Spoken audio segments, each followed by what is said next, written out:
Hello student, स्वागत है आप सभी का एक और नई वीडियो में। तो आज हम लेकर के आ चुके हैं कक्षा 12वीं के विद्यार्थियों के लिए जीव विज्ञान विषय का पूरा सॉल्यूशन। जी हाँ स्टूडेंट्स, क्लास 12th का बायोलॉजी सब्जेक्ट का पेपर हो गया है और आज इस वीडियो में कंप्लीट सॉल्यूशन फुल आंसर की आपको यहाँ पर मिलने वाली है। तो देखिए, सबसे पहला प्रश्न यहाँ पर पूछा गया था, रिक्त स्थानों की पूर्ति कीजिए। तो आपको यहाँ पर रिक्त स्थानों की पूर्ति करना था और सबसे पहला क्वेश्चन था, प्रकृति खालिस्तान कैनेविस सटाइवा पौधे के पुष्पक्रम से प्राप्त किए जाते हैं। तो यहाँ पर सेल कोशिका आपको यहाँ पे लिखना था। जिन बच्चों ने कोशिका लिखा है उनका आंसर बिल्कुल सही है। इसके बाद दूसरा प्रश्न दिया गया था, ऊर्जा का पिरामिड हमेशा खालिस्तान होता है। तो यहाँ पे सीधा लिखना था, ऊर्जा का पिरामिड हमेशा सीधा होता है, स्ट्रेट होता है। तीसरा प्रश्न पूछा गया था, सेब एक खालिस्तान फल का उदाहरण है। तो यहाँ पे लिखना था आपको, फॉल्स फ्रूट का उदाहरण है, सेब एक फॉल्स फ्रूट का उदाहरण है।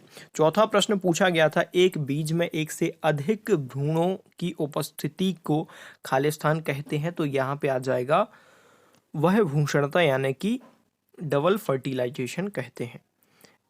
इसके बाद पांचवा प्रश्न है, गर्भाशय की आंतरिक ग्रंथिल स्तर को खालिस्तान कहते हैं।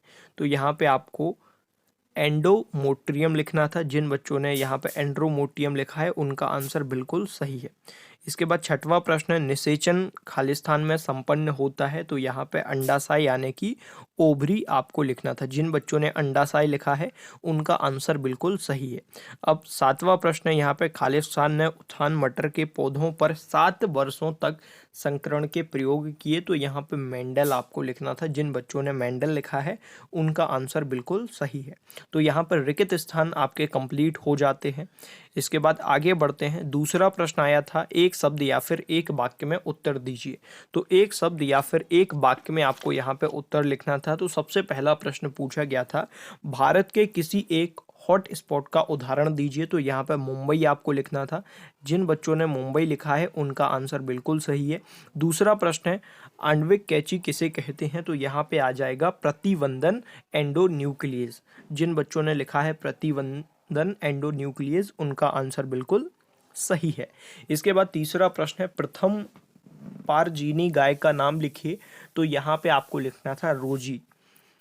इसके बाद चौथा प्रश्न है, डीएनए के एक रज्जुक से अनुवांशिक सूचनाओं का आरएनए में प्रतिलिपिकरण क्या कहलाता है। तो यहाँ पे आपको लिखना था जीन क्लोनिंग।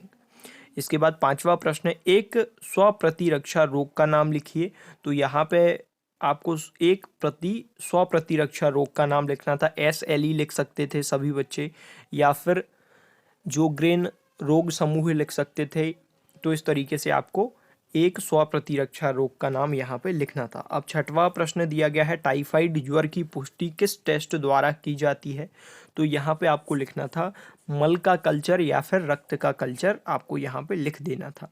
इसके बाद सातवां प्रश्न दिया गया है, दी गई अवधि में समष्टि में होने वाली मौतों की संख्या को क्या कहते हैं। तो यहाँ पे आपको लिखना था बच्चों, मृत्यु दर कहते हैं। जिन बच्चों ने मृत्यु दर लिखा है उनका आंसर बिल्कुल सही है। इसके बाद आगे बढ़ते हैं, सही विकल्प चुनकर के लिखिए। यहाँ पे सही विकल्प आ चुके हैं। सबसे पहला प्रश्न है, कौन से बैक्टीरिया दूध को दही में परिवर्तित करते हैं। तो यहाँ पे आपको बताना था कि कौन सा बैक्टीरिया है जो कि दूध को दही में परिवर्तित करता है। तो ऑप्शन फर्स्ट यहाँ पे दिया गया, सेकंड, थर्ड, फोर्थ ऑप्शन यहाँ पे दिए गए थे। तो इसका आंसर है लैक्टोबैसिलस। ऑप्शन सेकंड आपको यहाँ पे टिक करना था। इसके बाद दूसरा प्रश्न पूछा गया था, विकासशील परागकणों को पोषण देता है। तो इसका आंसर था option C, tapetum. Option C यहाँ पे आपको टिक करना था। जिन बच्चों ने ऑप्शन सी लिखा है उनका आंसर बिल्कुल सही है। इसके बाद तीसरा प्रश्न आ गया है, सभी जीव अपने आहार पोषण के लिए प्रत्यक्ष या अप्रत्यक्ष रूप से पादपों पर ही निर्भर होते हैं, उन्हें कहते हैं। तो इसका आंसर हो जाएगा अपघटक। ऑप्शन डी, अपघटक कहते हैं। इसके बाद चौथा प्रश्न आ गया है, आंतर कोशिका का समूह जिनमें सभी ऊतकों एवं अंगों को उत्पन्न करने की क्षमता होती है। तो इसका आंसर हो जाएगा यहाँ पे स्टेम कोशिका। इसके बाद पांचवा प्रश्न यहाँ पे दिया गया है, बासंगति का सिद्धांत किसने प्रतिपादित किया। तो इसका आंसर आपको यहाँ पे टिक कर देना है। 5वें प्रश्न का आंसर हो जाएगा यहाँ पे सटनबा बावेरी, ऑप्शन सी आपको यहाँ पे टिक करना था। इसके बाद 6वां प्रश्न पूछा गया है बीटी विष प्राप्त होता है, तो इसका आंसर हो जाएगा बैसिलस थ्यूरेजियनस, ऑप्शन ए आपको यहाँ पे टिक करना था। इसके बाद 7वां प्रश्न दिया गया है वूर्ण की अक्रियशीलता वाली स्थिति को क्या कहते हैं, तो इसका आंसर भी ऑप्शन ए हो जाएगा। यहाँ पे ऑप्शन ए आपको टिक करना था। तो इसके बाद मैचिंग दी गई है और मैचिंग यहाँ पे क्लियर नहीं दिख रही है, इसलिए इनके आंसर टेलीग्राम ग्रुप पर शेयर कर दिए जाएंगे।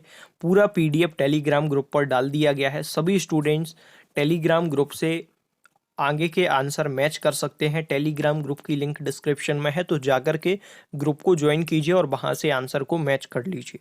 तो यहाँ पे वीडियो को समाप्त करते हैं। सभी स्टूडेंट्स चैनल को सब्सक्राइब कीजिए, क्योंकि हमारे इस चैनल पर एमपी बोर्ड से रिलेटेड वीडियोस अपलोड किए जाते हैं।